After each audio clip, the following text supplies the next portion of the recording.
Welcome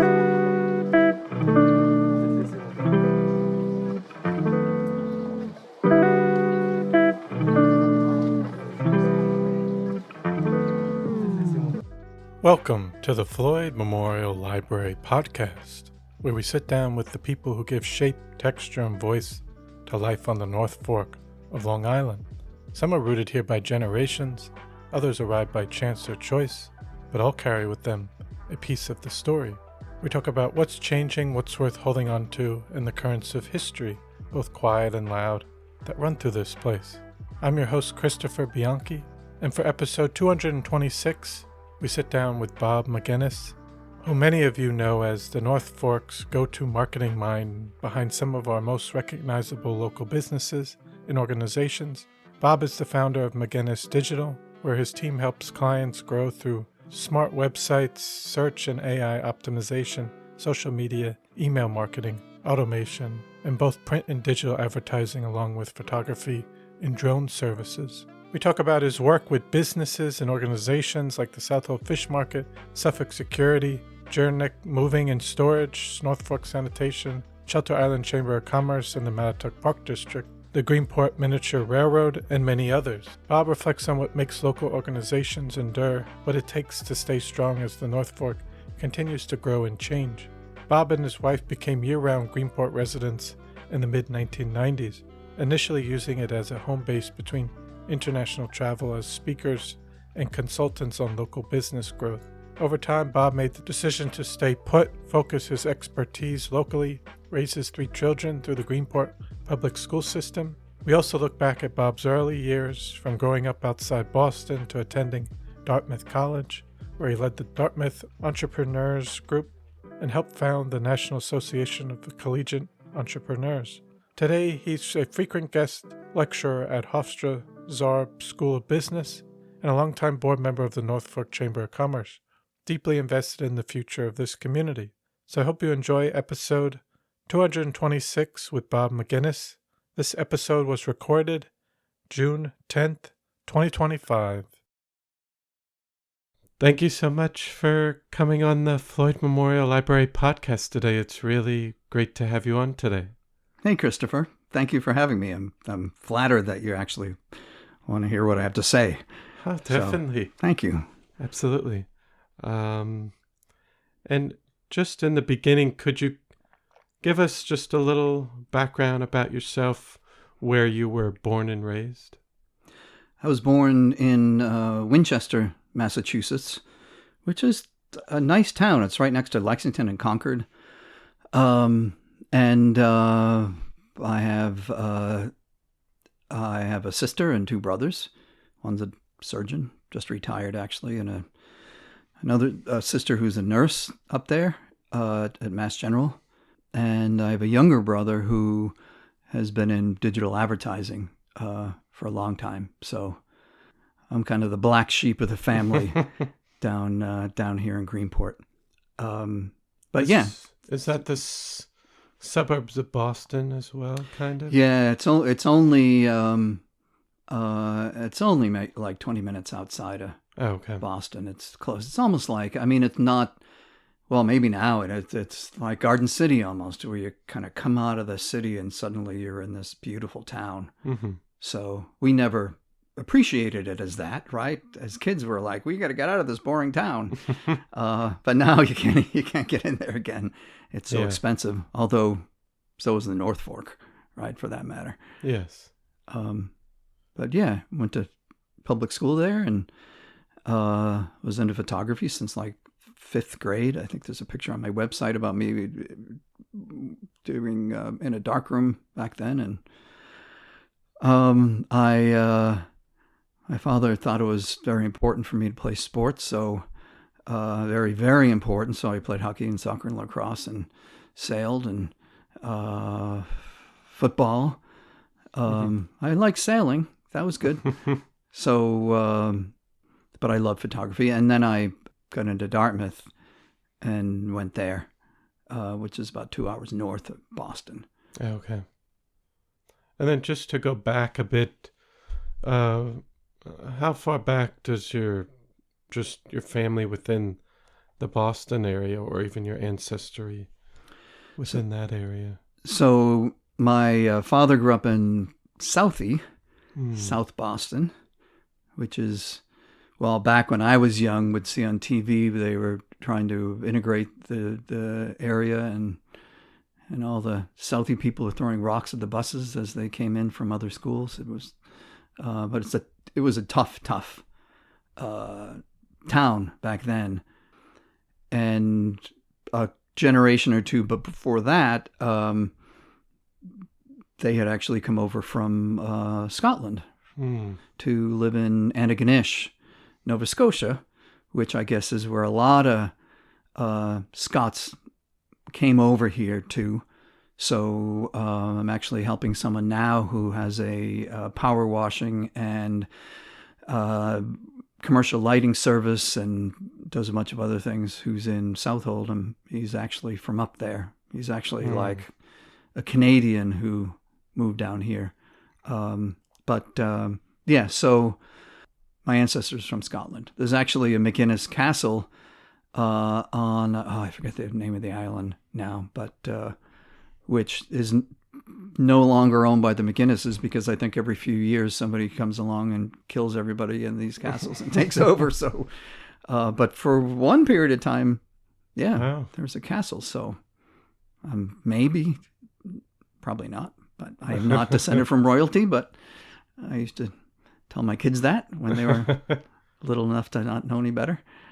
What about on your mother's side? My mother grew up in Dorchester, Massachusetts, outside of Boston. And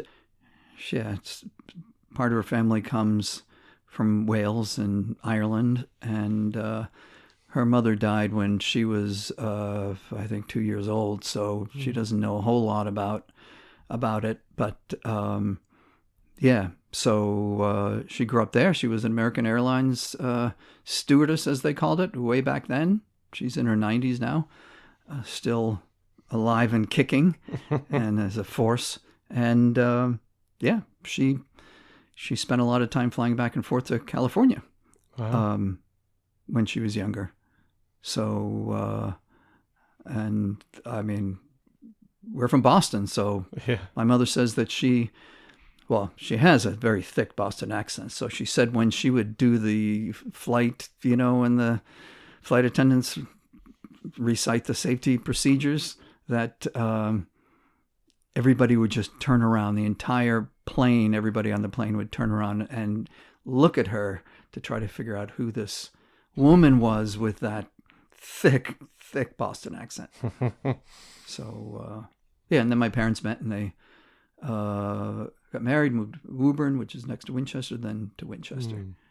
And that's where we all grew up. What did you? I can't remember. Did you say what your dad did for work? He went to BC and then got a master's in electrical engineering at Northeastern. He worked for the phone company at one point, whatever that was back then. No, not 9X. Bell, I think it was called Bell. Yeah, so he did that for some time when he was living still in Southie. He had those things where you can climb poles with, those spikes. He used to sneak out of the house because there was a pole right next to his window, conveniently. But then he got an MBA at BC, I think, too.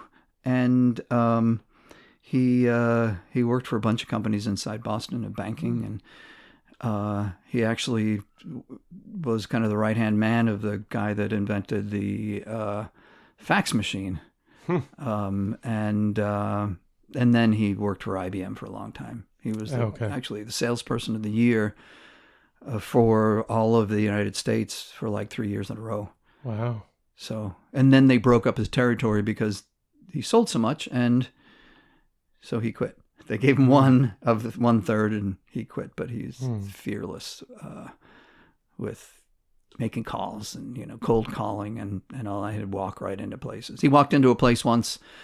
He kind of snuck in the back as the employees were going in the early morning, and he snuck in with them and walked up to the president's office and walked in and say, "Hi, I'm Jack McInnis, and I sell computers for IBM." And the way he tells it, the president said, "Just don't move, just stay here." And he gets on the intercom and tells the whole sales staff to come in for whatever company this was. And when he got in, when they all came up, he said, "Look, this guy got into the president's office. So I don't want to hear you guys saying you can't get into the decision maker, because this guy came right in and walked right into the office." So, yeah, so he was a really good salesperson. I know you mentioned, I was just curious a bit, but you mentioned him growing up in Southie. Did he have any other stories or things about growing up there? It was rough. So, I guess you learned to fight early. He fell into one of the molasses tanks. There's this story about the molasses tanks in Southie and how they broke open and there was a big molasses flood. So there are these molasses tanks, and he and a friend climbed up and fell into them at one point, which I would imagine, molasses, I think, is like honey, but they had to rescue him. So there's that. And his brother, Georgie, who just passed away, my uncle, was a big fighter. He would come home drenched in blood, and, my father would say, "You okay?" And he's like, "Oh yeah, these are the other people's." He would get into fights with multiple people at a time. I think he had a reputation for being a good fighter, and then so people would always like to mess with him. So, it sounds like a pretty interesting time. Yes. So, but no, that's interesting. And then to get to you. Now, you said you grew up in, was it Winchester? Yeah. So how would you you mentioned a bit about the place, but how would you describe it, and what activities would you do as a child growing up there? Well, it was a beautiful town back then. It maybe it was a little more like the North Fork. We're seeing this transformation. It was still a amazing town, but it was just seemed like a normal town. The street that we lived on, actually a couple of streets, had a huge amount of kids around the same age. So we would be like the kids that you always hear about that would go out and spend the day outside and playing kick the can and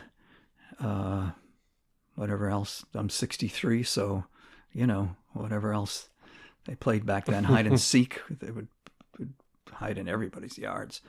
So we'd do that. There was also up the street there was a huge forest with a pond in there, and we'd go in there and explore, and we could skate in there in the winter. So it was a lot of, when I wasn't playing sports, kind of hanging out with the kids in the neighborhood. In fact, one of our closest families was the Russos, Italian family with, I think, one boy and, 6 girls. Every one of, my brothers had a counterpart there.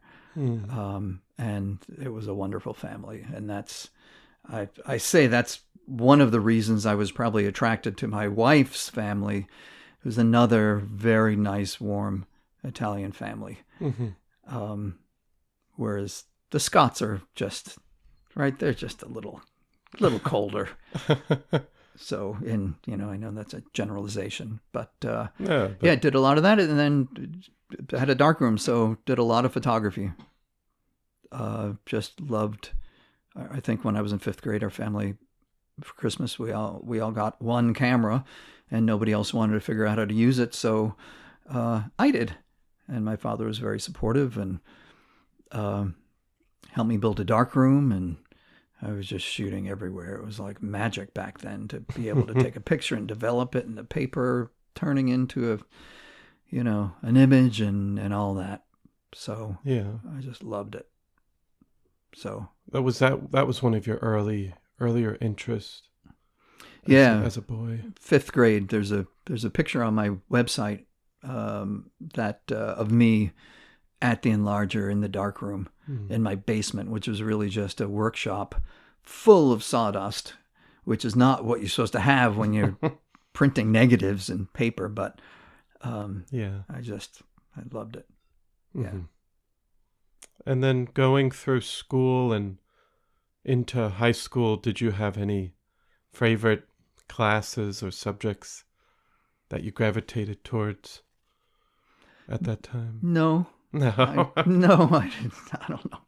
I was, I don't know. I was one of those kids that was like, I don't want to do any of this. Yeah. Well, did you have any photography classes, art classes at that time? In ninth grade, I was at parochial school, Catholic school through eighth. In ninth, I went over to the public school system. I was 1 year in the junior high there, and they had a dark room, and I was already doing it. And so somehow I managed to swap out some class with independent study working in the dark room. So,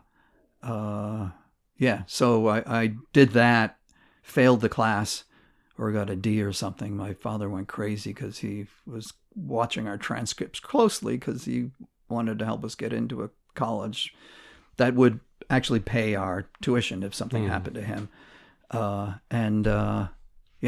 So we got that removed from the transcript. But I was like shooting for the yearbook, and God, I don't know what else I was, but I was doing a lot of photography. Just loved doing it. I wasn't very good, I was doing a lot of that, and I was like in the Latin club and the sailing team, which my brother, who's 3 years older than me, started. And then when he graduated, I started it again. And we'd just go in and race every once in a while against, schools that had a bunch of boats. But did that and played a ton of sports. And I'm trying to think what else. All the different clubs. I did everything. Not because I wanted to necessarily, but I think my father thought it was good for me to get out and do something. We always had to play a sport. We always had to have a job if we weren't playing a sport. Another reason I played a lot of sports. Yeah. Yeah. And then coming out of high school, did you know what you wanted to do as a career? Or it's kind of open? Actually, my application for Dartmouth and 30 other colleges, I applied to 30 colleges senior year in high school. I kept, I applied to like all the Ivies and the little Ivies, the NESCAC schools, right? And Stanford and, BC, Northeastern. And so I got into a ton of them. I said I want to sail in the Olympics and I want to be a lawyer. Probably because that sounded good at the time. But I didn't know what I wanted to be. I think I wanted to be a writer at one point. My father said, why don't you be a lawyer and you can write in your spare time, which is, now I see why he was telling me to do that. And then I just loved photography. So I didn't know. I was thinking maybe law, or I was an English major in college. But I found that the professors were very subjective about what was good, and if they didn't agree with you, or maybe I just wasn't a great writer. But I switched to policy studies, which was an experimental major that only a handful of people were in. And it was all about decision making. You had to take a bunch of courses in all different disciplines, and government and ethics and religion and economics, and it was supposed to prepare you to make good decisions. And fun fact, Laura Ingraham, have you heard of Laura Ingraham? Yes. She's on like at 9 o'clock or something on Fox. Yes. She was in the class too. Huh. And she seemed very nice. So, except her outing all the gay people by sneaking into a Gay Student Alliance meeting, which wasn't cool. But I never notice that, much about her, except she seemed very nice. And so, yeah. No, coming out of Dartmouth, did you work back in where you grew up, or did you want to? Yeah, so I moved home after I graduated. I read a book called I just liked advertising, and I read a book that came out, I think, in '84 when I was graduating.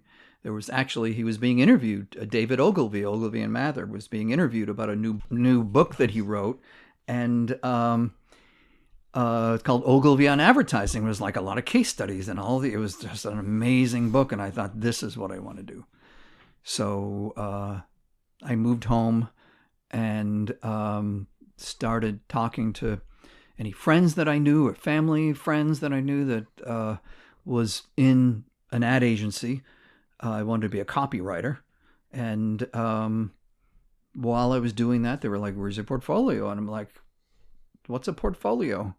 And it's, well, you need to put some ads. Well, even if they're not real ads, make up some ads.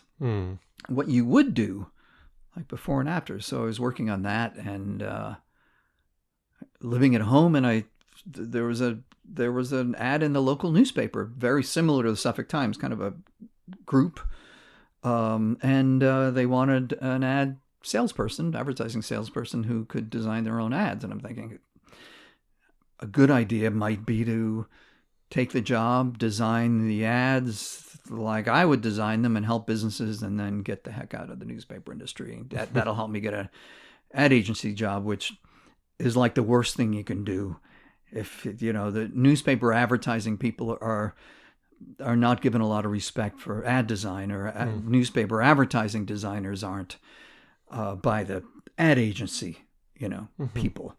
But so I spent, 3 years there, and just, I'd go out and I'd talk to businesses and say, look, I'm going to make the best ad that you ever have seen.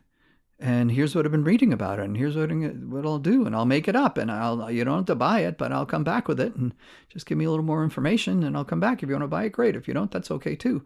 And I would teach them a little about advertising and end up selling the ad. Or they'd say, could I think about it? And then the ad and could I hang on to that? And it would run in the much less expensive penny saver shopper.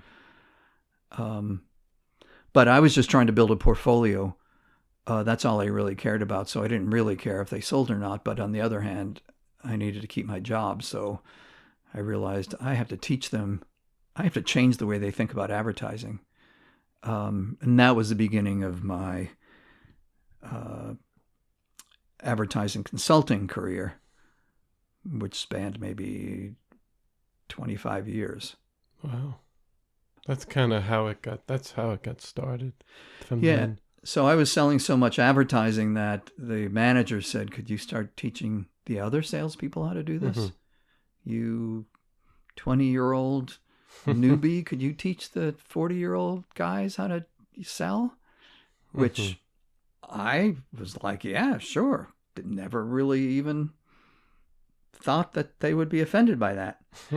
But I was young and super motivated. And the first time I realized that maybe it wasn't cool was when I went to the Christmas party, and the wife of one of the sales reps wouldn't even acknowledge me, shake my hand. She was so angry with me for probably, I'm sure, driving her husband crazy with all my enthusiasm and change and all that. So, so my manager eventually quit or got fired, and I was like 2 years in to ad sales, and I got promoted to advertising director in charge of all the salespeople. But what do you think? Do you think they were stuck in an older way of doing advertising at that time? Yeah. Well, the thought was, there are like 2 or 3 ways to advertise back then, right? There was locally, at least, there were newspapers, there was radio, and maybe billboards, which wasn't very, but it was really newspapers and radio. And radio was a little harder to sell. Newspapers, everybody read it. They had an incredibly high penetration. I remember the Buffalo News when I was up there in that market. They had 95% penetration. 95% of the people in that town read that newspaper. So it dominated everything. And so it was easy to sell advertising because you kind of had to, buy it if you wanted to promote. But what would happen is these businesses would buy it. They would buy maybe the smallest ad possible because they knew they had to do something. They wouldn't run it the right way. And the advertising representatives the salespeople didn't know what to do. They were just living off these, things like lots of white space and got to grab their attention and needs to stand out and, unique selling proposition, which, was a little meaningless. So a lot of these businesses would run, nobody would see their ad, they wouldn't get a response. And then, they'd just be very frustrated, these advertisers. So, I mean, it got to the point where every advertiser had run, or every local business had run and not gotten much of a response. Yeah. And there weren't many alternatives. So that's where what I was doing really worked, because it's an amazing audience. The Suffolk Times even now is an amazing audience, even though it's not as much as it once was. But you have a lot of people reading that newspaper, and even more back then. And if you run the right ad, you could get them a great response. And I'm sure we'll talk later more about the transition more to digital. But so you continued to work in advertising with different newspapers. But then when did because you've worked for a variety of newspapers at that time, but when did the opportunity come about for you to move to Newsday? Yeah, so the trick that I learned selling advertising in Boston was that you need to go in with like a spec ad, right? An ad on speculation that they didn't really ask for. And you really, before you do that, you should meet with them and get some information out of there so it wasn't made in a vacuum. And that was like kind of a standard practice. Maybe not getting information first, but you get the information and analyze it, or at least hand it off to a designer, say, make something good. That was kind of the way that you were taught to do it. But the problem I found is that when you go in and show it to them, invariably they'd say, that's a nice looking ad, but that's not what I do. They'll say something like, I put a picture of a dog at the top of my ad, or I there was a guy who would just put a stop sign at the top of his ads. When he died, actually, that was at the top of his obituary, because that was his thing. I mean, everybody has their own theories, just like, the dogs playing poker, that art. Some people like it, some people don't. And so everybody they think advertising is an art form, and therefore subjective. And so everybody still to this day, they have their own ideas about what should be in an ad or a flyer or on their website. So what I learned is that the biggest inhibitor for getting them to run the way that you want them to run, or the way is best for them to get a response, the biggest inhibitor is that they have a different way of looking at advertising and how it works. So what I figured out was that if I use the Socratic method of teaching and walk them through this little lesson on how advertising works, like how do you read a newspaper? You don't read every word in every page, right? You kind of scan it. Some things you read, some things you don't. Yeah. And when you see something, you spend some time on it, right? Where there's a story or an ad. And So what do we need to do right away is get their attention, right? So, but how do we get their attention? And I would draw this out of them. You know, you ever been driving down the road and whatever make and model car you drive, when the same car passes you, you can't help but notice it, right? Does that happen to you? It's like, hey, there's my car, and I should have got that model or that. Yeah. Yeah, same thing with advertising. People about to buy something can't help but notice things. And so I would draw this out of them, and in the process, kind of give them an epiphany and change the way that they see advertising. And then I would show them the ad. And then they would get it and say, okay, now I get it. Now I also understand why running a larger ad is not a big risk, because that's how everybody still looks at advertising, is like, I don't want to run big. I don't want to spend any serious money because I don't know if I'll ever see it again, just like all the other times I ran. So this thing that I did, I started, well, I wasn't speaking there, but then when this newspaper group got bought out by a bigger group and they saw a 22-year-old as the ad director, they offered me a job selling automotive ads. And I'm like, I worked so hard for the last 600 days to get to management. So, yeah, some guy I met at a conference up in Buffalo, well, a newspaper conference somewhere else, but said, hey, we're looking for an ad director. Come up and interview. So I did, and he offered me the job, and I moved to Buffalo. Little did I know it snows up there. I don't know. I guess my Ivy League education didn't really teach me a lot of basic things, but so I was up there for a few years, and one of the first things that I showed him how I was selling, and one of the first things he said is, here's what I'd like you to do. Get some before and after ads together of these ads that you've been making, and I've signed you up for the New York Press Association to give an 1.5-hour talk on how to sell this way. So, which freaked me out. Even though I had taken public speaking classes at Dartmouth, I didn't really know that much about this stuff, but I prepared and I went up and I spoke, slideshow and all that. And, yeah, it was so stressful actually. At the end, my fever shot up and they had to take me to the emergency room because it was some sort of a weird stress related thing. They were like, nothing wrong with you. I don't know why, what happened, but I was just so freaked out. But it went well, and they invited me back again, and then someone invited me to the Suburban Newspapers of America, which is a big national group, and then a newspaper in Arizona, Scottsdale, Arizona, asked, hey, can you teach this and to my group? And then the American Press Institute started having me in to teach it, and Newsday, I kind of jumped ahead, but at one point Newsday saw me speak. And I loved this thing and teaching people and all that. So I went to Newsday. They hired me as their training manager. And they had just added the regional editions.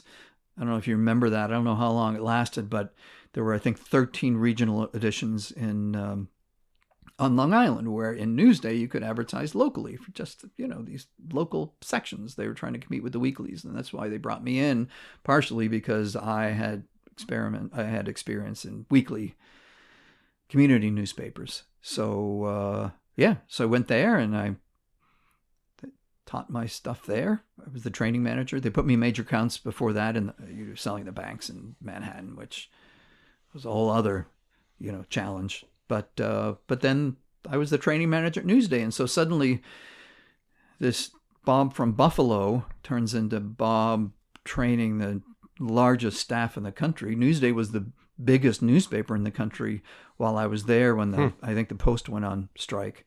And suddenly people wanted to hear what I had to say and started speaking all different places. Gannett offered me a job. Gannett is USA Today and a bunch of other daily newspapers. And they offered me a job as their training manager, or one of their training managers, going around the country and training all their local places. But a consultant said, who I was bringing in all sorts of trainers myself for the newspaper. One of them said, hey, you have a training program here. that you could go out and start consulting, and B, you don't need to chase a job at Newsday with a job at Gannett. You should just go out on your own. And so one day I drove up the coast and met with the Providence Journal and the Hartford Courant and the Boston Herald and Boston Globe. Actually, I think I met with the Globe first, and then they were bought out and they couldn't hire me, but they were going to. They had to pull the check. Literally, they had to pull the check out of the mailroom. And Portland newspapers. And I went up and I said, look, I'm thinking of going on my own. If you're going to hire me, you're going to hire me now, because we're getting into the holiday season, and then I'm going to have to stay until, because that's too busy to do anything. And they all hired me. It was the fastest I ever got anybody to hire me ever, probably because of my desperation. And then I quit Newsday and did that for 25 years. My wife at Newsday, she was in the advertising department, so we both left. Actually, she had moved over to Windows Magazine, which was also on Long Island at the time. And we left and started doing this full time. Someone had mentioned that the East End was really nice while I was working at Newsday. I was renting from a fisherman in Huntington Harbor Heights, right on the water, and he had a mooring there, and I knew how to sail little boats. And so we got a little 1970 sailboat that you could sleep in, and we moved it out to the East End, and we would use it as kind of a weekend place. What year was that? That was like late 80s. Okay. So I graduated in 84. So I was at Newsday actually late 80s, early 90s. Okay. And then, And then so early 90s is when we left Newsday and very quickly moved to the East End. We bought in Southold at those beautiful condominiums. I forget what they're called now. Right on Main Bayview. Just beautiful. But they started getting expensive after a couple of years, and that's when we looked at Greenport. And was this when you started McInnis Digital? No, that was later. So this was once we left Newsday, we needed to get a license or something from the state county. So I asked for, McInnis and Associates, and they said, "Well, we're your associates." I'm like, I don't have any yet. And they said, "Oh, how about Robert McInnis Consulting?" So that was the name of my business. But but the name of the course that I really taught was called Response-Oriented Selling. And if you Google that, you'll see it. In fact, if you Google newspaper ad sales training, I'm still number 1 and 2 and 5, and all the images are mine, and newspaper ad sales training. And so they kind of knew me as the response-oriented selling guy, the newspapers. So we worked with over 1,000 newspapers during that time. We basically worked in any English-speaking country, mostly. So the U.S., Canada, almost all the newspapers. Bermuda Royal Gazette had me back a number of times until he died. He passed away. You do things long enough and, I guess you're friends, but also your business contacts start disappearing too. Did a lot in the UK. Worked in, I don't know. We used to do 2 weeks on, 2 weeks off in the UK, Wales, and England and Scotland, and just 2 weeks on, 2 weeks off, go back and forth, and worked everywhere. Spoken in Costa Rica and Spain.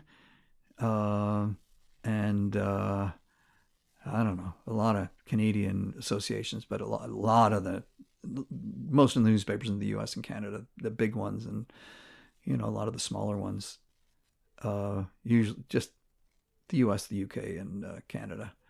Were the other countries on board in terms of doing similar advertising within their newspapers? Yeah, it's interesting because I when I went from Boston to Buffalo, I thought, I don't know if this is going to work up there. It's a whole different place, a whole different people, and all different environment. It worked, and then I went to Newsday, and I was thinking, this is the big, giant Long Island. But it was the same there, and then Canada, it was the same, and they'd see me speak about it. I'd give talks at the newspaper associations, and they'd see how it worked, and they were all on board. And then someone saw us at like the World Association of Newspapers or something, and from the UK, and invited us over there. And I'm thinking, this is not going to be this is not going to work over here, of course. But it did, and I remember early on in the UK that the ad reps would come up to me often afterwards and say, first they'd ask, is everybody like Jerry Springer over here?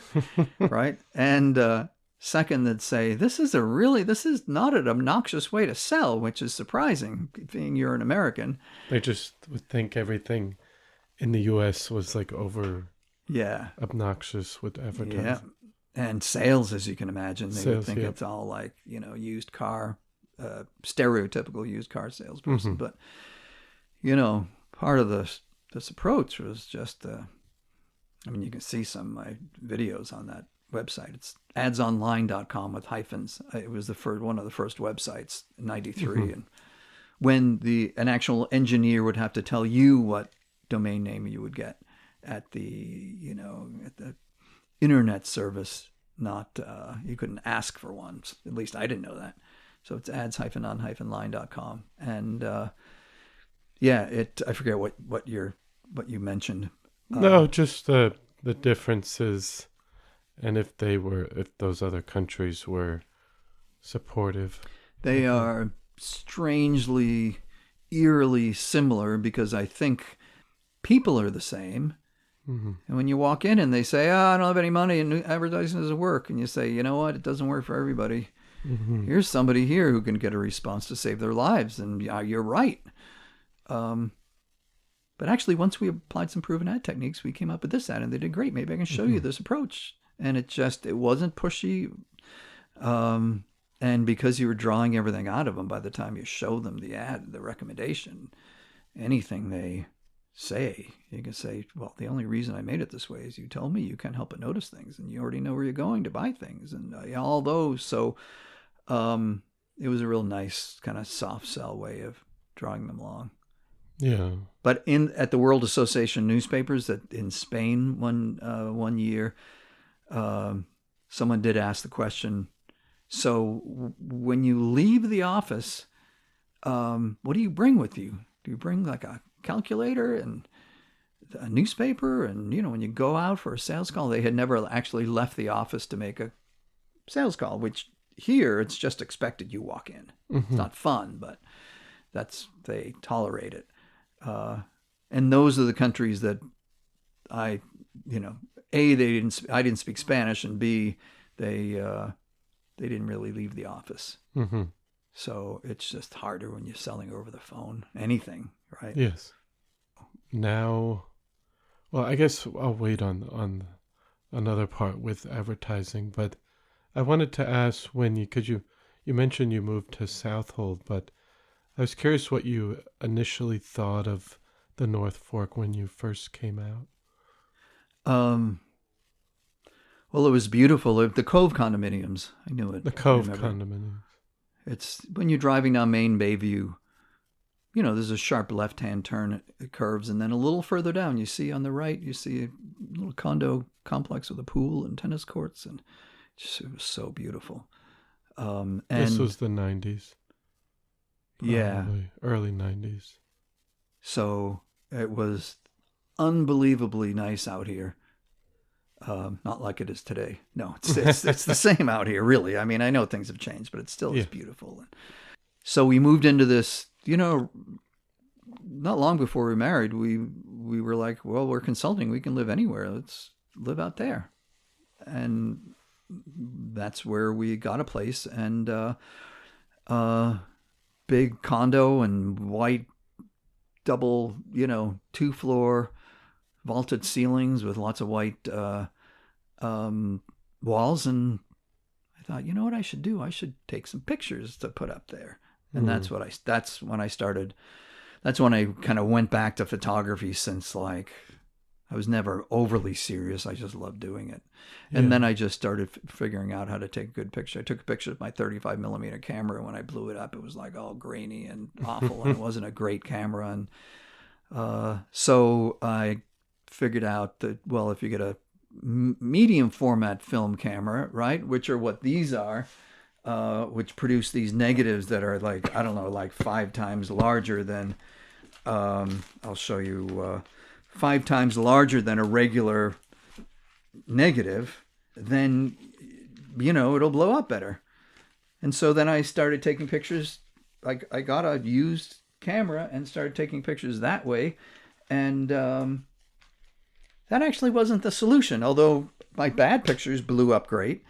And so then I just got obsessed with reading anything and everything and learning about how to take a good landscape, picture. And when we were traveling, I'd travel around with magazines, and so that's the size.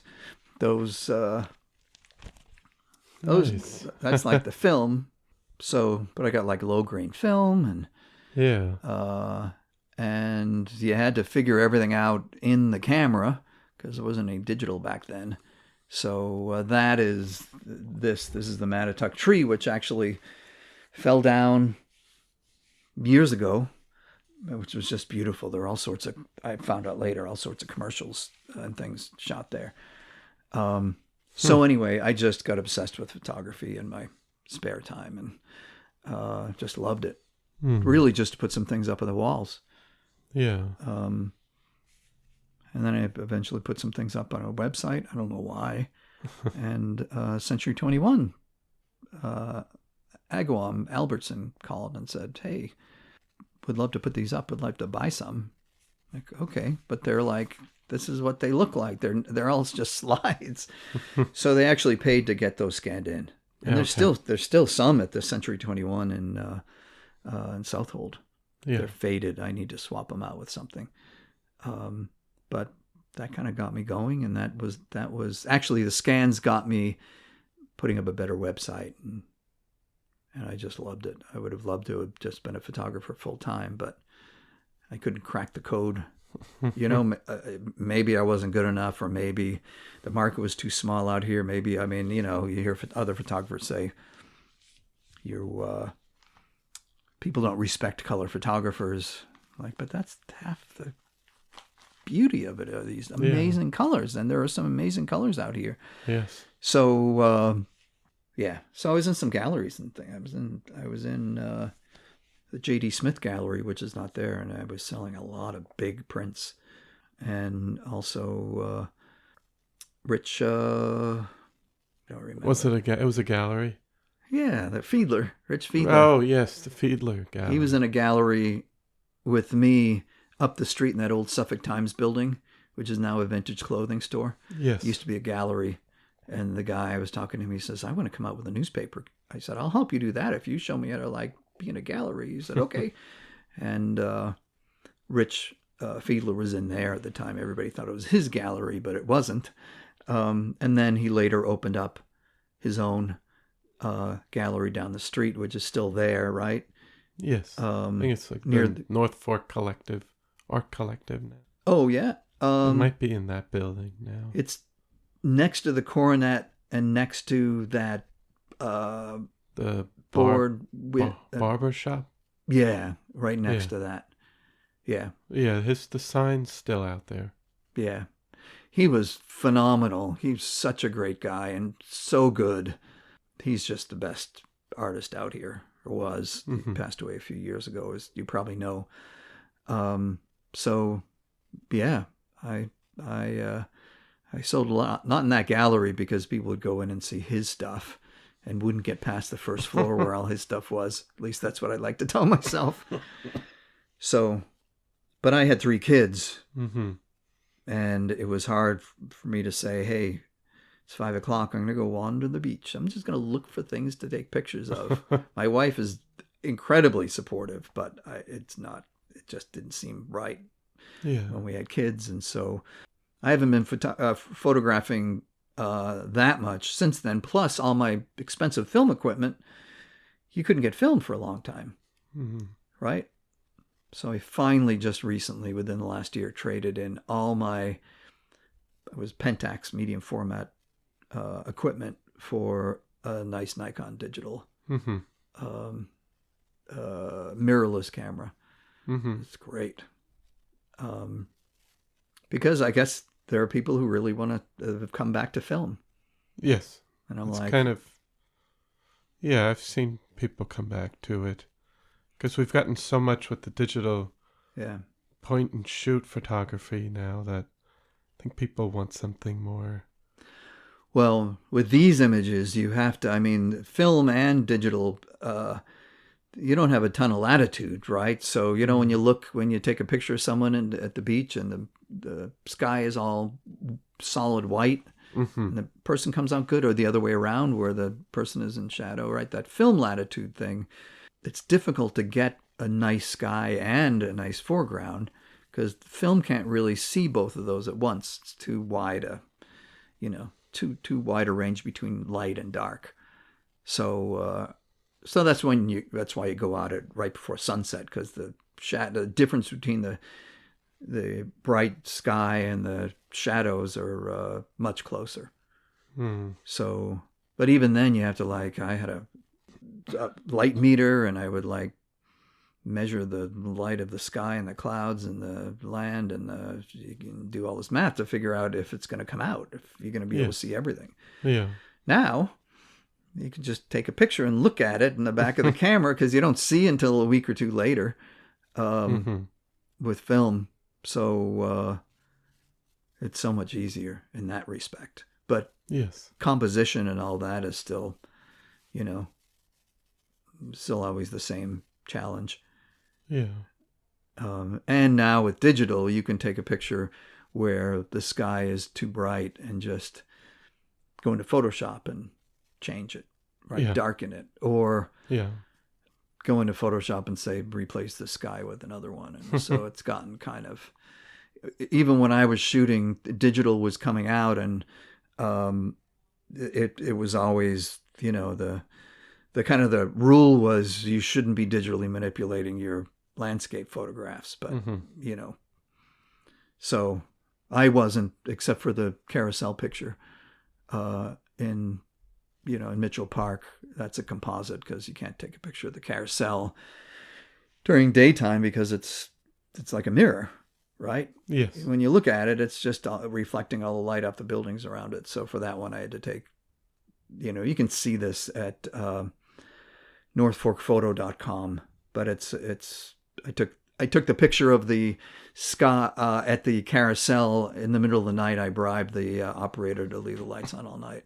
And then I waited until the sky got a little brighter, and I took another picture. And then I waited for the grass to get a little brighter, and then I took that and put them together. But you really, at least that was the way it was, you're really not supposed to digitally manipulate your images, and these aren't. No. But it's really hard to do that, and it's so tempting to just change it all. I mean, these days you can just type into AI. Yeah, and I see now at some, if you apply for some exhibitions or things, they might have on when filling out the form, it says no AI. At least for those artworks. I think they probably think Photoshop's fine, but no AI manipulation. Yeah, that makes sense. Yeah. And, and with a traditional enlarger with film, you're still burning things in and dodging and making things darker and lighter. So I guess, that's that's fine. Yeah. But back then, I mean, it's all what you see is what you get. This is not manipulated. It is actual pictures of the of what was there. Yeah. So, yeah. So I just got obsessed with ultra high res landscapes from around here. So, and then I had kids, and then it was like, I mean, I still do it, but it's hard to find time. Yeah, and I think whatever thing creatively that was kind of pushing me to do that as an outlet, creative outlet, it seemed to like, once we had kids, seemed to kind of move over to that. Like my creative outlet was kind of some strange way my kids. Yeah. And helping them. Yeah.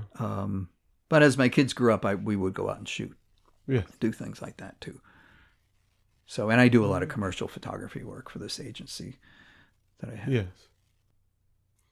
No, and then I wanted to ask what you thought of Greenport, specifically, even when you've made the decision to move from Southold to Greenport. Because this was Greenport in the 90s. I just ignored that question, didn't I? And just plowed through. Sorry. Yes, it was the 90s. We were living in the Cove condominiums. And as I guess what happens is you're paying rent that, it was maybe $2,500 a month. They were raising the rent. And someone said, as they say, wow, that's like a mortgage payment. You should buy a home. And we loved it out here. And we looked around in Southold, and everything seemed really expensive back then, which is ridiculous. I mean, I'm sure it was incredibly inexpensive back then. Yes. But then a realtor showed us Greenport, and it was insanely inexpensive. There was a beautiful house on 6th Street, cedar shingle house, about halfway down to the beach. I don't know, 2,000 square feet or something. Old, beautiful home that was $150,000.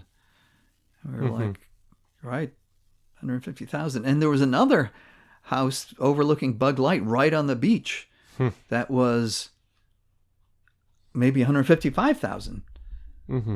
But it was more of a cottage, and we had cats, and we didn't want to leave them in this freezing cold cottage, and we traveled a lot, and imagine what that would be worth now. So we bought the one on 6th Street because it was just so ridiculously expensive. And I mean, back then, the park, Mitchell Park, was a toxic waste dump. I don't know if you remember that. It was because they had the fire in the 70s, and then it was just kind of empty, high grass. Yeah, and fenced in, and then they... were there talks about with Mitchell Park and doing something there? Yeah, it's funny because I remember in the gallery talking to Rich and whoever else was there saying, well, someday this town is going to take off. And they would laugh and say, we've been saying that forever. This town is never going to take off. Because, I mean, a lot of the buildings were closed, the stores. And and it was a little rough. I was told by the realtor. The realtor, when we were in Southold, she said, don't go into Greenport at night because that's when all the crackheads come out. That was like what we knew about Greenport. But we moved there anyway. My father-in-law thought it was the stupidest thing we ever did, buying on 6th Street in Greenport. It was such an awful town. And it wasn't like we knew what we were doing. It was just inexpensive, and we had a new business, and we didn't want to have a lot of overhead. And but Mitchell Park, Dave Capel, Mayor Capel, came in, who is brilliant and has gone on to do some other amazing things for Long Island, like add a 3rd train track up the island to reinvigorate other towns. And he's the one that pushed through this whole, let's fix up that park. And what they found is that there were a lot of buried oil tanks that had leaked under there. So suddenly it was it was a Brownsfield project, I think they called it. The EPA, somehow there was funding to clean that up. And so they came in and dug up all those oil tanks and cleaned it and everything, which I guess was a huge job, and then fixed it up. And Dave Capel brought in that, I think it was the Grumman carousel. Yes. Right? And that beautiful glass casing that has a few problems. But and then the hockey rink and the camera obscura, which is very cool if you can find someone where it's open there, and the boardwalk and the amphitheater. So that changed everything. I actually took a lot of pictures during that transition of it under construction. Pictures before and after? Well, definitely like in the process of it all being built with this camera. So if anybody needs a gigantic picture of a half-built carousel, I'm the one to talk to. But so that changed everything, as you can imagine.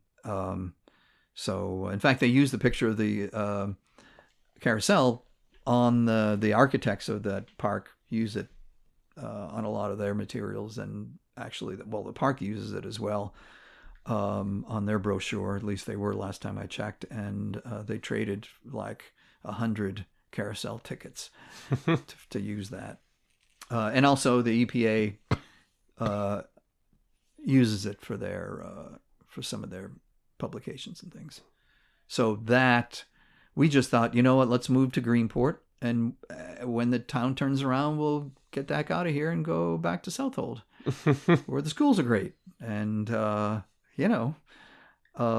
then the town turned around, or was revitalized, and we loved it. And so we decided to stay and put our kids through the Greenport school system. Wonderful. Did I answer your question, or did I get off track again? No, that was good. And did you continue, or was there a point when you started to get involved within the community, whether through the North Fork Chamber or the Seaport Museum, other things like that? Where was that later? Yeah, for about 10 years we traveled, and we put off having kids, and because every time we'd see families with young children, they looked absolutely miserable, at least the people in our family. And so we're like, maybe one more year, maybe another year. And so at one point, when you don't have kids, it's easy, at least back then, it was easy not to go out and meet people, right? But once you have them and they're in the school system, then you have no choice. You're running into everybody all the time. So it brings you out. And and so we got to know the town much better then. And then the newspaper industry started having problems. I don't know if you've heard about the newspaper industry and the issues they've been experiencing the last, I think the last decade. few years. Yeah, the last decade. So, yeah. So what happened is in 2007, 2008, into 2009, somewhere in there, the two things happened. Well, we had that recession. Yes. But also Google was just coming out with those digital ads, the Google ads. So all these advertisers that would run in newspapers and had no other choice suddenly could buy advertising cheaper. So not that it worked much better, but as a lot of advertisers say, they used to say that about Shoppers, Penny Savers, the paper's just full of ads. They would say something like, look, your newspaper doesn't work. The Shopper doesn't work either, or Google Ads doesn't work either, but at least I get no response cheaper in those publications than with you. So yeah, it's a cheaper investment.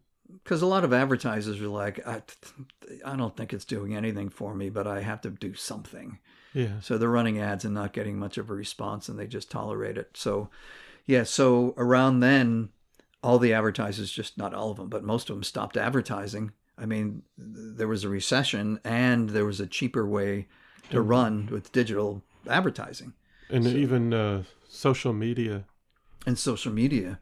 Yeah, I actually lecture on social media too. I don't do a lot of social media. For a long time, my philosophy of social media was it's no business what me and my family are doing. It's none of your business, which isn't very nice. But maybe it's just because maybe I don't have many friends that I want to share things with. I don't use it. I mean, I remember using it in 2006, 2007, 2008, but that was kind of Facebook era. It's a lot. It's a too lot much. of work. And a lot of people think people are just kind of spinning their wheels with that. Not that I don't get sucked into, I get sucked into YouTube shorts. That's what with the doom scrolling. I'm not on You're not Instagram. on TikTok. Or TikTok, no. Unless there's something in the news where this TikTok person just did this. And, and then I'll go over there. But I get sucked into YouTube shorts. But so the newspaper industry collapsed. Yes. The good news was half the newspapers were like, we're not going down without a fight, right? The other half was like, okay, we're out. We give up and we're out of business, or we're just not going to try anymore. But the other half was like, we got to do something about our advertising sales. Who can help us? And that was me.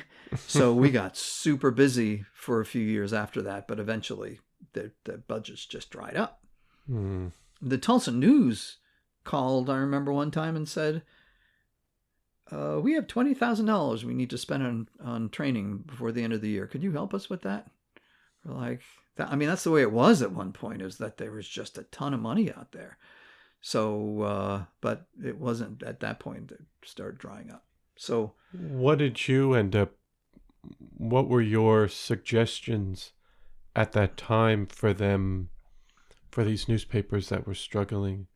And what were you providing for them to adapt or have them change or pivot in a different way?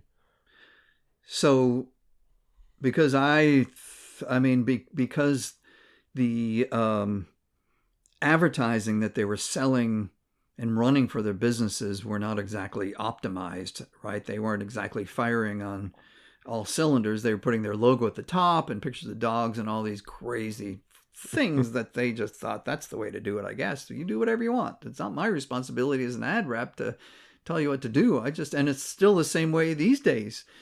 You try to run an ad and most newspapers, most advertising media will not give you advice on how to run it or explain to you a good strategy. In fact, a lot of the agencies, they have their creative team, basically they go to the creative team and say, look, I know nothing about the business or their competition or target customers, but could you make that up that, they might be a good idea for them? And creative people would go crazy because they didn't know what to do because they didn't have any information. So the problem I thought was that if you're going to be selling advertising, you need to be selling things. I mean, first of all, you need to prove up front that the ad's going to work or they're not even going to run it, right? And that was really the bottom line of what I taught, is how do you prove to an advertiser before they run that they're going to get money back, that it's not going to be a risk. And so that's what I would actually tell the managers and publishers to say to their staff after I left. And I would say it to them too. If you're not going out there and getting the right information and creating a strategy and eliminating all the bad theories and that get them in the way of running and succeeding, then you're killing our newspaper, right? Which means you're hurting the readers and you're hurting the advertisers. You need to be able to do this. And if you don't, we're going to have to part ways. So that was kind of you need to be doing this right. There's no room for error anymore. And for many, many, many years, there was plenty of room for error because they were the only game in town. So, so that's what what I was saying all along became much more important. Yes. Which was your salespeople should not just be order takers that take media and put it in a publication or take an ad and put it in a publication. You are their only, hope as a local advertising representative. This isn't agencies and things. There's a local advertising representative. You're the only hope that they have of getting good advice.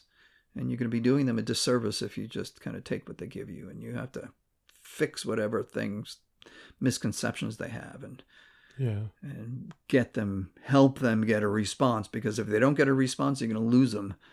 So, and there's on my website, there's one of the publishers wrote, if you're not using this is what's going to save the industry. So I put that on my website. Yes. But I thought it was true to a certain extent, that if you're going to do it, just do it well. Yeah. And it's the same now. I mean, I'm in a networking group, LaTip, like pass along tips for each other. It's like a referral of supposedly the best of the best of the North Fork. And I was talking about this just the other day, because we're maybe not going into something where it's going to be harder to get customers. They're going to be pulling back, and you need to be firing on all cylinders. And if you're going after upscale people, you have to think about why they buy from one place rather than another, and get into that. And that goes for your social media, right? You need to, whatever the reasons are that people choose one place rather than another, that should be what the content is on your social media. But it rarely is. They're just trying to amuse people, and yeah, I mean, you see it. It's in terms of just getting the most amount of views or hits that way. Yeah, or and sometimes it just doesn't come out all that amusing. Yes. It should be, Kim Loper at Harbor Pet is one of my clients, and she's going to start showing before and afters of dog grooming, right? Wouldn't that be cool? Yeah. So things like that. Suffolk Security, Paul Romanelli is another client, and what do you do for that? Well, what do people care about? Well, they care about hiring a security company that you can trust and that knows their stuff, and that has done other things and can solve problems. And so that's really what the content of the social media should be. But my wife did say to me, I mentioned that the other day, she said, yeah, but you want to make sure it's entertaining too. So, yeah. I mean, it definitely is a challenge, and I don't know if you expected it, the way advertising has changed, even from starting in the late 80s and then 90s, and then seeing it today, how it has evolved. And I'm even surprised, just if we're talking about newspapers, how many are still out here and operating. Because I think if you look in other areas, they've probably been bought up or closed down, and they just get the regular Associated Press news that way. But nowadays, I think a lot of the advertising is online and just within the palm. It's easier to get information to people nowadays because it's in the palm of your hands. But it's just how you do it. And yeah, it's interesting because when the guy in Buffalo, my boss, who was also passed away, he said, look, community newspapers are going to be the survivors here. It's not going to be the dailies, but these community newspapers, our papers, are the only places where you can get information about local things going on. What's happening in the kids' school systems and the property values and all these things. There's nowhere else to get it. So, and those are the things most important to people, usually, is what's going on in their community. So, community weekly newspapers, typically weekly, will survive. And that's what's happening. And that's why the Suffolk Times is doing great. I mean, I used to speak at the New York Press Association a lot, and our newspaper group up in Buffalo at the time, it's called B Newspapers, very similar group as the Suffolk Times, and quality editorial in nice communities, and that's what and we would win awards and the Suffolk Times would win awards. Judy Aarons would always win awards. She was a great photographer of the Suffolk Times years back. But the Suffolk Times, I mean, I know with community newspapers, people complain about a bunch of different things, including whatever political stance they take. And is it, does it agree with theirs? But since the very beginning in the late 80s, mid 80s, they were on my radar, even when I never set foot in Long Island, because they're winning all the awards. They have incredible journalists. Mm-hmm. They do it right. I know they're getting more into entertainment with North Forker and all these other things, but they're a really good publication, and yes, that's why they're surprisingly thriving. And North Fork Patch, which is not a, yes, they don't have a print edition, but Lisa Finn at North Fork Patch should, be given a medal. I don't know if you read that much, but oh my God, the things that she writes. And I've told her this many times, she writes things about the most horrific tragedies of parents losing kids. And, and she goes deep with all that stuff. And I've asked her why. And she said, well, sometimes this is the only time that, they can share what an incredible person this was. But I don't know how she lives with dealing with all that sadness, that in reporting on it. It's incredibly selfless, and she's an amazing writer. And she went from North Fork Patch editor-in-chief to South Fork as well, and then all of Long Island. Mm-hmm. But she is unbelievably caring and giving. And when a friend of mine lost her house, Missy McCabe, a few months ago, I did the GoFundMe, but she really publicized it and linked to it, and she's just amazing. Both those publications really do amazing work, and I think that's why they're still thriving. Mm-hmm. It's crazy expensive and difficult to have writers on staff like that are covering all this local stuff. So if you don't do it right, and you don't have, good ad salespeople like Tina Contento at the Suffolk Times, then it's hard to survive. Yes, definitely. So I don't know. I'm sorry we got off on a tangent there. No, that was good. But they are, it's tricky to do it. Yeah. But they're one of the best. They're one of the best in the New York State and probably the country.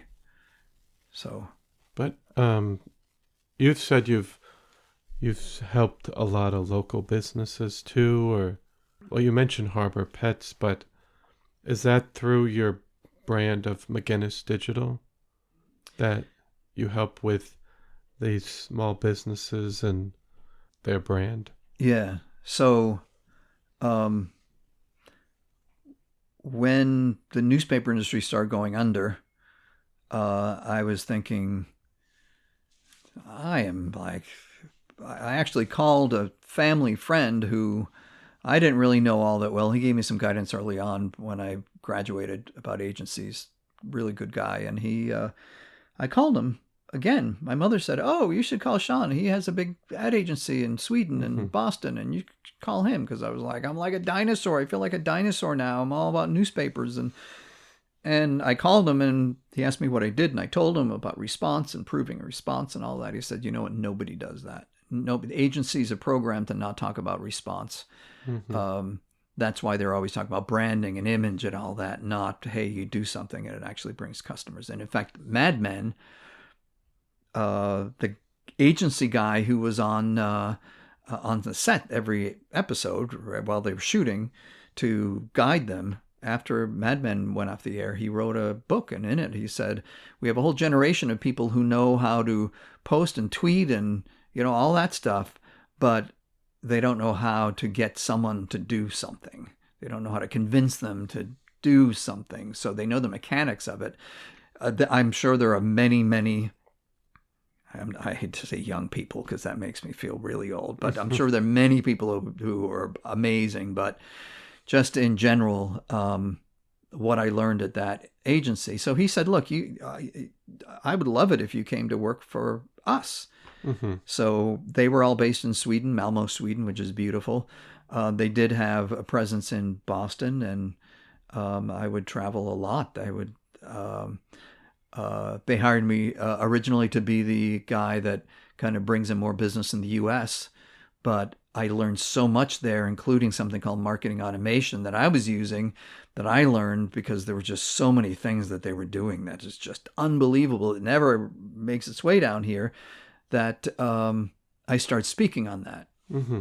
And at Hofstra, at the Zarb School of Business, they had a Going Global. There's actually my speeches on my website too, the McInnisDigital.com, which, by the way, thinking I never do radio because nobody knows how to spell McInnis because there's no G in it and everybody wants to put one in. So I just looked through all, before I was going to come in last week, I looked at all the domain names I have, and I have micresponse.com, which I thought maybe I'll use that someday. And I never, it sounds a little cheesy, like, oh, this is the McDonald's of something. But micresponse.com actually goes to my agency website.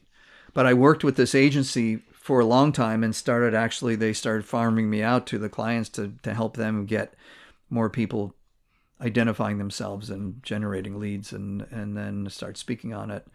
And then I was working with African bamboo in Ethiopia. I was working with, I'm trying to think of the other clients. There's one, if you ever get an ultrasound, they need to be certified by a certain organization. I was working with them. I think they were based in Washington, building really big, complex websites, $100,000 websites.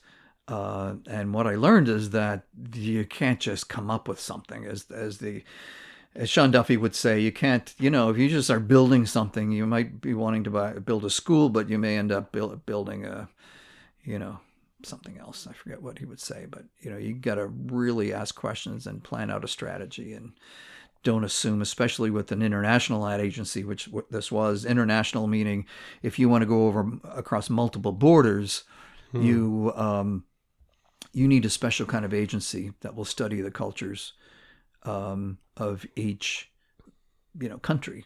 Mm-hmm. There was a product that we were helping with. They had a London ad agency. It was a diet supplement. It wasn't Aleve, but it sounded something like that. And they were like, we're going after Europeans, so we're going to get a London ad agency. And they realized that every country in Europe has a different culture, and they have a different attitude towards weight loss and taking drugs and their bodies. And so every market had to have a completely different type of campaign. So, so I learned how to really create strategies and combine digital with non-digital and all that stuff. It was amazing. But I was away a lot. I had 3 kids at home, a lot of traveling, and I mentioned to Sarah Phillips at First and South one day in Greenport, who's phenomenal, wonderful. I said, I really should do something locally. What does this town need? And she said, what do you do? And I said, well, I do lead generation and website design. And she said, that's what you need to do. And she hired me. And I just kind of one by one started adding clients that, I don't know how old I was then, maybe 10 years ago, but I just wanted to work with people who I liked, who were nice. And within the community. So I don't know why I thought that. And so that's what I've been doing. I mean, I don't know. I've been really lucky. So Jernick Moving and Storage, they're a phenomenal family. Hummel, the guys that bought that, the people who bought that. For plumbing. God, that was a miracle. Nobody really knows it. I mean, imagine if Eastern Long Island Hospital closed, right? Mm-hmm. But if plumbers out here couldn't get plumbing supplies except for driving all the way into Home Depot, That would be a major problem, because the plumbers, like a lot of people like that, they go into a place, they look at things, and then they go to the plumbing supply place and get the parts. They wouldn't be able to do it. Would be out of plumbing. Yeah, it would be rough. So Kim Loper at Harbor Pet, she also sells hand-baked cookies under Life is Gruff. So I started building websites for them, and certainly did a lot for First and South, Sarah Phillips, and Paul Romanelli at Suffolk Security, who is just the greatest guy. And I'm sure I'm leaving the Mattituck Parks department. I built something for them, and custom lighting in Suffolk, and just I've been really lucky that I don't wake up in the morning and think, oh, I got to deal with that guy today. That person, they're just all wonderful. So it slowly turned into, okay, I'm going to do this out here. So it's not like what it was working with the big agencies. But this is kind of where I came from, right? Working with local businesses, trying to get people in the area to see something and come in, right? That direct response, not branding like, oh, we'll get our name out. Maybe, 9 months from now, maybe that'll get someone to decide to come in. It's like, what can you do now to get people to come in now? And that's what I was good at. That's what I taught these, newspapers. And by the way, every time I traveled to a newspaper, they would bring in their businesses and potential advertisers, and I would share these techniques with them too. So that's how I started making the transition. So I still get actually hired every once in a while to help a newspaper. I've ranked, like I said, number 1, 2, and 3 or something for newspaper ad sales training, but I haven't touched the site. I don't know if I can even get onto the site again to change it. But it's mainly local stuff. And so my kids are our last kid is graduating senior. He's a senior in Greenport school system. So he's graduating, and I always used to say, if once you kids are out of the house, maybe we'll move closer to the city and get a big job. But I don't know if I really meant it. This is too nice out here. It's just, it's beautiful out here. If you can make a living, then it's awesome. Yes. So, and that's how I started doing things locally. Okay. And what about, when did you become chair of the marketing committee for the North Fork Chamber? Oh, so, well, first I had been invited by Bob Jester, who you interviewed recently. He was on the board of the Seaport Museum. Yes. And I was thinking I should start giving back to the community or something. And he called and said, hey, I could use your support here. Could you come in? And I was like, well, absolutely. I mean, he's tutored my kids and helped with a bee study along with Douglas Gregg for my oldest on colony collapse. And he said, could you join the board? I'm like, okay. So I joined. And the day that I was like sworn in, he hands me an envelope, says, can you bring that up front? And it was his resignation letter. So he had brought me in so he could resign from the board. But it was a great thing. It was wonderful. It was great working with them. And Paul Creeling is still a curator there. He was a president. He transformed that museum. And my son built a sand table that's interactive with things projected on it that change when you... Anyway, if you have any kids, you should go visit that. But yes. And then I was called by Linda Sweeney from Foundation, Eastern Long Island Hospital. And I had given a talk at the North Fork Chamber of Commerce. I don't know how. I think I had spoken with BID. I had made a presentation maybe during COVID or something with BID. I don't know. At one point I did a webinar with Greenport Business and Development, right? Is that what it's? Yes. About my lead generation and all that. And Linda Sweeney was there. And she called and said, hey, I'm on the board of the North Fork Chamber of Commerce. Really liked your talk. You want to be on the board too?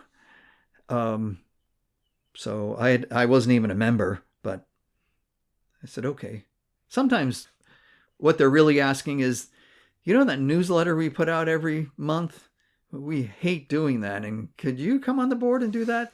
They don't say it that way, but I mean, that wasn't really all of it, but that's usually a part of it. But so I joined there, and like the next day or next week, Linda Sweeney resigned from the board as well. So anybody out there who's being asked to join a board, sometimes it's just so whoever's asking you can resign.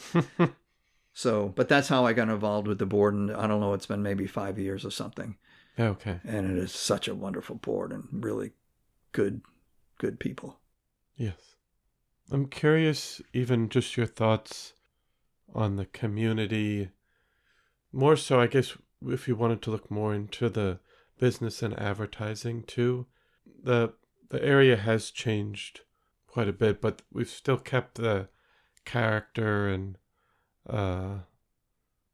preserved a lot of the land.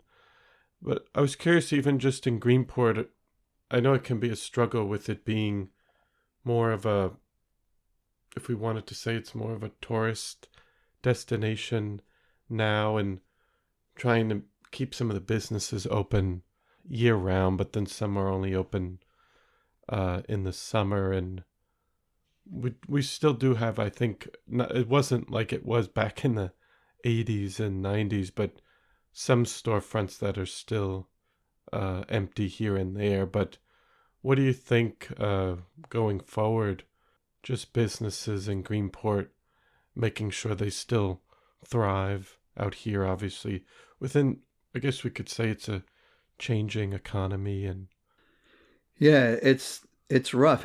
I was this was a few years ago, but I was, at a yard sale maybe on 5th Street, and there's a woman there, and it turns out she was just renting, and she was just kind of watching the store while the owner went on an errand. It turned out she was the owner of North Fork Table and Inn, who's, remember, her husband passed away? Yes. I remember us talking about the restaurant, and North Fork Table and Inn was like the place, may still be. And she said something like, "You can't make a restaurant work out here." She'd since sold it, I think, or had already sold it. But and I thought, oh my God, if you're saying that, right, which you'd think would be more popular than most, then that's not a good sign. But it seems like, a lot of the people that I work with aren't selling things that the tourist industry will like keep it afloat. I guess Harbor Pet, right? But Suffolk Security, with all the second homeowners out here, meaning monitoring, right? That's a lot of what he does. Yes. I think it's still the same with businesses, is that, and I know this isn't answering your question, but they just need to be firing on all cylinders. And maybe that's firing on all cylinders when there are people spending money out here in the summer, or, fall and spring now. It's kind of becoming the tourist destination all year round, right? But definitely summer. That may be trying to get more in over the summer to help everybody through the rest, and just trying to reach the locals. Hummel, have you been into Hummel? I haven't been in. There, it's just right off of Main Street, right? Yes. Next to, a little down from the Fiedler Gallery, and kind of, is it diagonally across from the Chase? Yeah. And they're on the corner, so across the other street from the thrift shop. Yes. Opportunity shop, I think. They actually called me because, I've been going in there for years. They're phenomenal in there. For anybody who likes to do things themselves, they're amazing, because they know their stuff, and they give you advice, and they tell you how to do it and diagnose it. In fact, I have something out in the car now, a filter that I need to go swap out and get some other ones for my heater, hot water heater. They actually brought me in because they were finding that the residents didn't really know that they sold retail, right? Because when you go in, it feels a little like it's just like a counter with glass and some things, where you stand, but they do retail. So we've been doing all sorts of things to try to communicate that, and the new owners who saved the business, they've been supporting the local concerts, and we were doing ads in the Suffolk Times and built a website for them. Wrote a story about how they saved it, how they saved the town as a blog post, which we sent to the Suffolk Times, and they basically wrote it based on that. Mm-hmm. I redid their sign. If you go by their sign, tried to restore it back to the way it used to be, which are those cool block letters. There's a time lapse on my website about that, or their website about that. But they're just trying to get locals to know that you can come in there and get this stuff instead of driving into Home Depot. So part of the emphasis with my clients is on locals as well. So when the busy season passes, there's they're still making some money. Mm-hmm. But as for my larger opinion on where the town is going, and I do know that it's a little more difficult to have a meal out here now without spending, a fortune. So yes. But that's, I think everybody knows that it's just getting more and more expensive out here as the restaurants kind of cater to not only to the tourists, but the people who can afford $2 million second homes out here, right? Yeah. So they're going where the money is, which is awesome. Yeah. But I've seen the changes. Yeah. It went from people dying from heroin overdoses in our neighborhood to seems like 80% of the homes now being owned second homes. Yes. Which keeps it nice and quiet out here. Right. Yes. But still, it's definitely not the kind of neighborhoods where the kids are out in the street running around and playing. And that may have nothing to do with the fact that there aren't any young families out here. It could be more that they're all online. But like just thinking about back to your childhood in Winchester, it's probably different. Well, I mean, I've talked to a lot of people that have grown up here through the 50s and 60s, and I think they have some of that experience. But people have said more recently that it has been, maybe you see less kids playing out in the street than we did back then, but that might just be with changing times, and people are just more inside. And I read an article recently about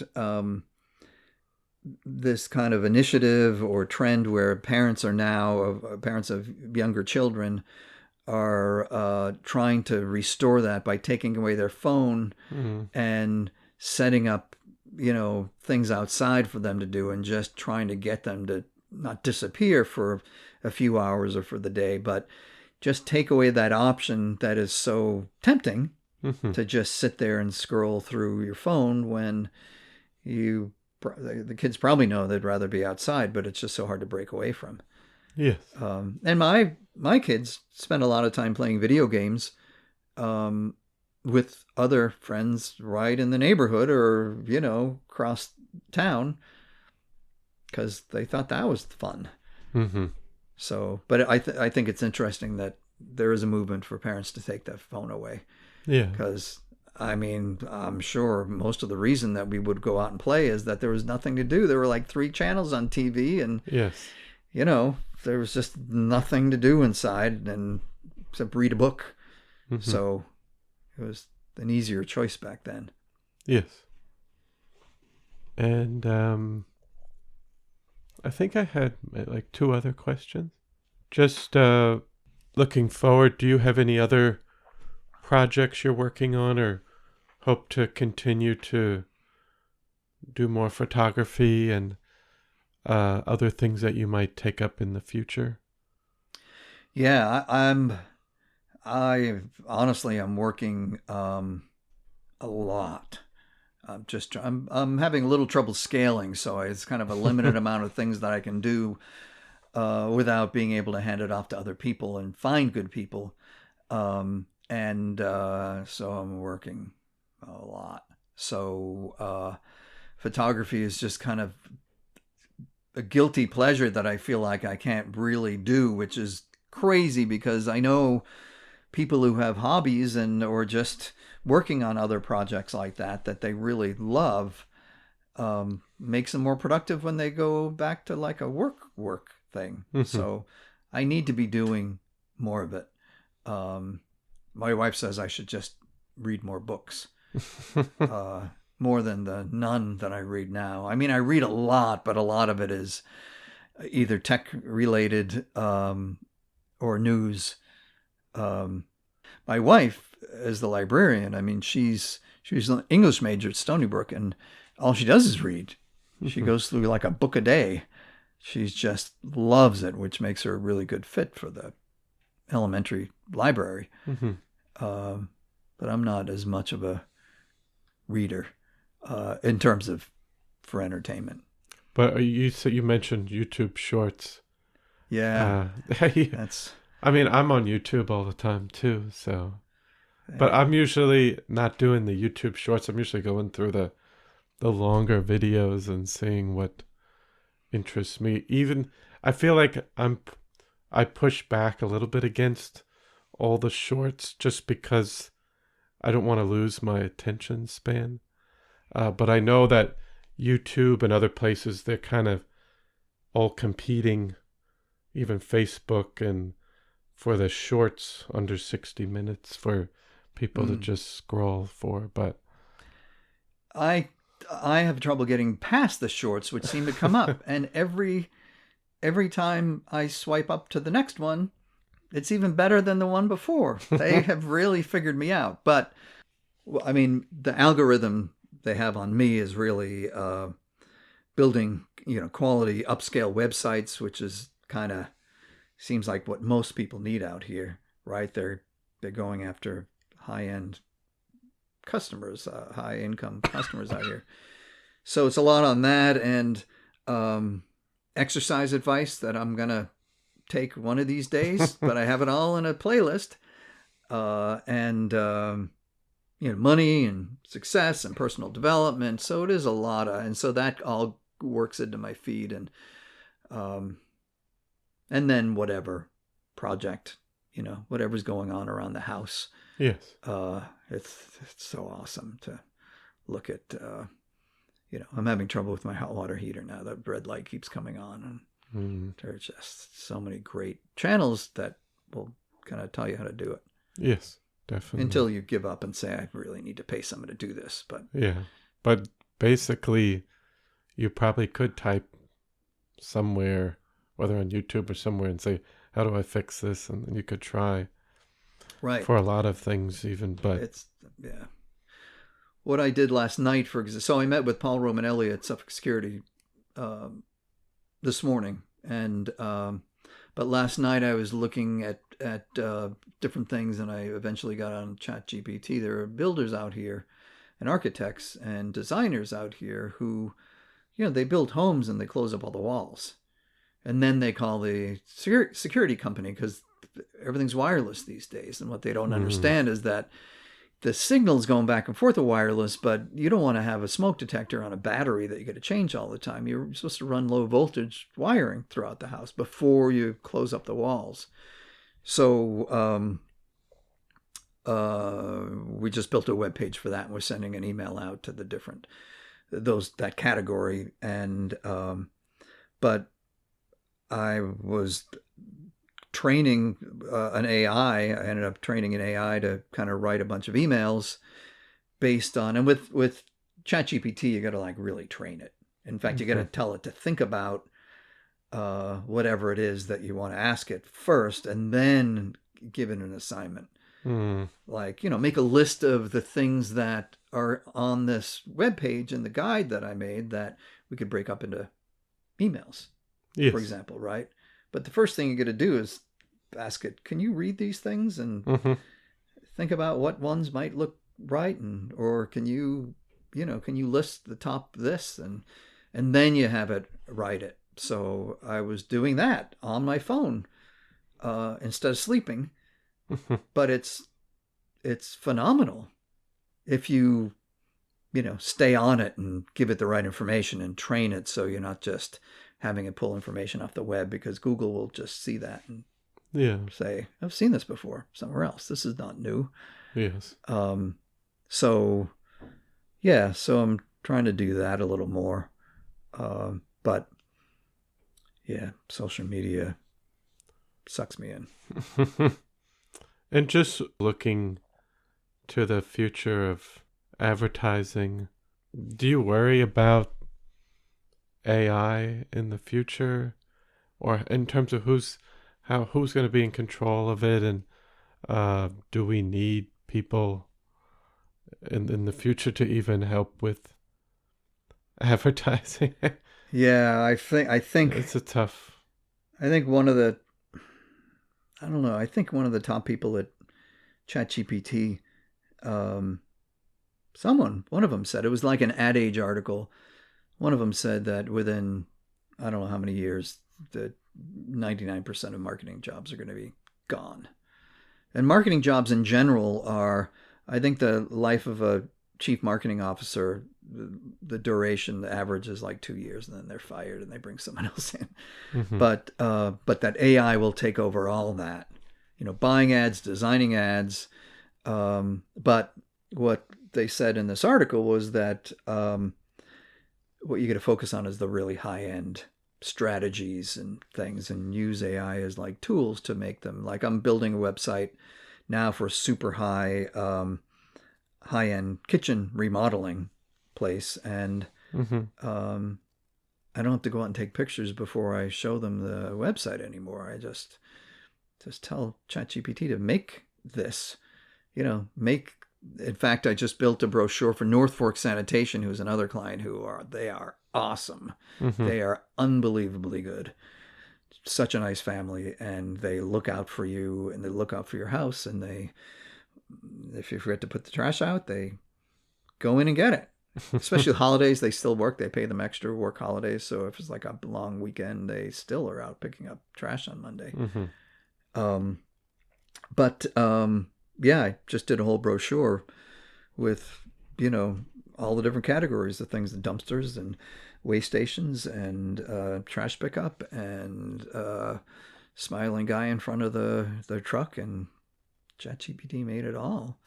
Granted, we won't use those, but it's nice to have that to make it and show it, and then say, okay, now let's go make these pictures. Let's go take them for real. Yeah, so I am a little concerned about that. I didn't ignore digital when I was in the newspaper industry, but still the majority of the revenue being brought in by newspapers is still print, usually, because it's just so much more expensive.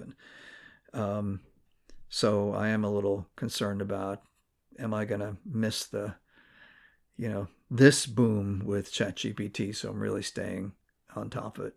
Now you can actually... ChatGPT will recommend places to shop, right? You can say, anywhere you know where I should get this part or whatever, and they'll tell you. They'll give you links. So now there are ways to optimize your website and web pages for AI to recommend you instead of other ones. So I'm heavily into that. So yeah, I am. I don't know. It's scary. It's an unknown, really, but it's just seems like even in the past 2 or 3 years, it's just the technology has progressed or evolved, and it doesn't seem too long before it could do a lot more. And but we work for them. Yeah. Yeah, it's scary. Yeah. And I'm 63 now, so I don't know how much longer I'm going to be working, probably till I die, but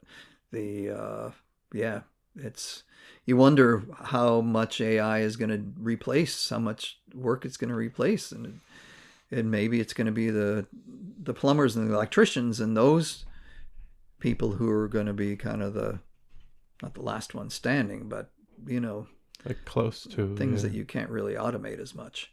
Yes. But what this article said is that, you still need humans to think, create strategies and things that actually make sense. I mean, ChatGPT will come up with strategies, but they don't always seem to be the right ones.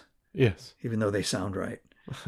So, and never ask ChatGPT how to fix a Beckett burner on a water heater, because the answers sound really good, but they are not at all. Not correct. Yeah, so... well, I usually ask at the end if there are any other things you'd want to discuss or say that we haven't covered. Well, it's interesting. Growing up in Greenport, my sister, the nurse practitioner, and brother, the surgeon, and they have kids, and they've been sending them to private schools, like the best of the best private schools up in Boston. I've always kind of felt guilty having my kids go through the Greenport public schools. And you kind of hear every once in a while parents talk about how bad the school system is. Mm-hmm. But that's a phenomenal school. And I think you just have to kind of watch your kids like with any school. Yes. And make sure they're doing their homework and studying and understand the value of an education and all the things that, parents are supposed to do. And make sure they're reading and read to them. I read a lot of books back then. They were at a third grade level, but I was a big reader at one point. The Greenport school system it's phenomenal. And I have 3 kids that have gone through it. Go on, I'm sorry. Oh, no. And when you made that choice, that was back in I guess it could have been in the 2000s when you made that choice to... Because were you thinking about that at that time? Yeah, we may have actually, or I may have been thinking, we'll move to Greenport, and when the property values go up, hopefully, then we'll get the heck out of here. And, when we have kids, we'll send them to Southold. Yeah. Or maybe Mattituck, which has a fantastic reputation for their school. Mm-hmm. It might have been more about the schools in terms of we'll get the heck out of here. Yeah. That's usually how... Or at least parents think about that. Yeah, my parents did. Yeah, definitely. So, yeah. But I don't know why I think we just kind of eased into the Greenport school system, and we talked to people out here and heard some real success stories, and I heard how great the teachers are and how much they care and how small the classes are and how it's a little more diverse. Maybe a lot more diverse. And my wife grew up in Brentwood, which was, even when she was growing up, was very a very diverse school. Yes. Which was great. She really glad that she went to public school in Brentwood. So yeah, and so we started our kids, and I don't know, I felt guilty for a few years, and then the national tests started coming out, right? Which is kind of really, I mean, you can, regardless of the grades they're getting each year, I always felt like those are the things that kind of tell you if they're really learning stuff and they were doing great on those. So, and having a great experience. And we just stayed with Greenport. It was, Dave Gamberg came in as a superintendent, and he did, Beth Doyle now is the superintendent in Greenport School, and it was phenomenal.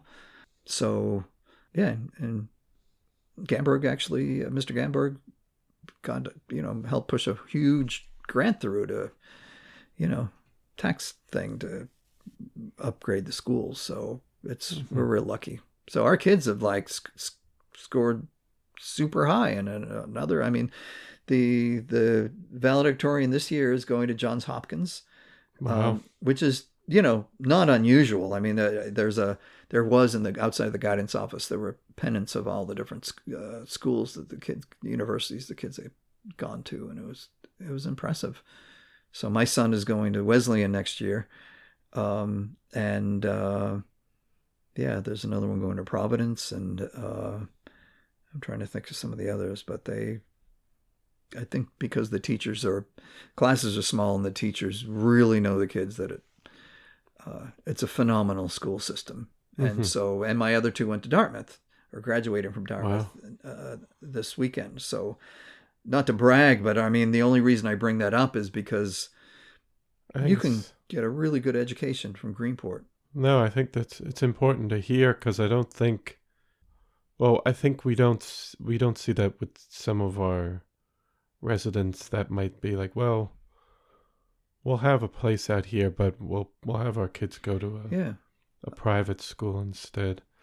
But yeah, people who live in my neighborhood who were, really high paid jobs in the city. When I say, what about Greenport school? You're going to put your kids there? They like laugh like, no. They're going to school in the city.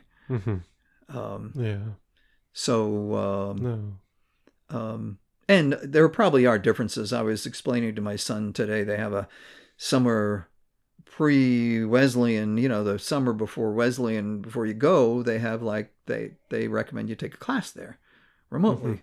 And it's to kind of help you get your writing up to speed or whatever else that, to get the kinks out. And I told him, I remember at Dartmouth, there were kids who went to private school and sometimes boarding schools, and they hit the ground running. And sometimes with public schools, there's a transition period, and there's, certainly some of that. Yeah. But that's important. Yeah. And you just get to know people from all walks of life. Yes. So we're really happy with the school system, I think, is what I'm trying to say here. So don't knock. Don't discount it, because it is a big trade-off. I mean, it feels like a big trade-off to have your kids go to school out here for some people, not for us, but it's not really a trade-off. So, and as I have heard that a lot of these colleges are looking for people with really good grades who are from rural areas. And I'm not sure, actually it was rural valedictorians that the admissions people like. So I know my kids kind of played up the fact that we live out in farmland, right? Which we do. It is rural. We have water all around us. Yes. So. No, absolutely. No, but I want to thank you so much for taking the time to come on the podcast today and share your story, and really share all the work you've done throughout your career and continue to do within the community here. So thank you so much for coming on. Well, thank you. Again, this is an honor to be asked to talk about myself, and I'm sure it was better for me than your listeners, and for anybody who has actually made it this far. Wow, that's quite an accomplishment, and I apologize for going on and on and on about everything I did. I hope some of it was interesting. So thank you. Oh, thank you. Well, I hope you enjoyed episode 226 with Bob McInnis. I want to thank you for listening to the Floyd Memorial Library podcast, and we'll see you next time.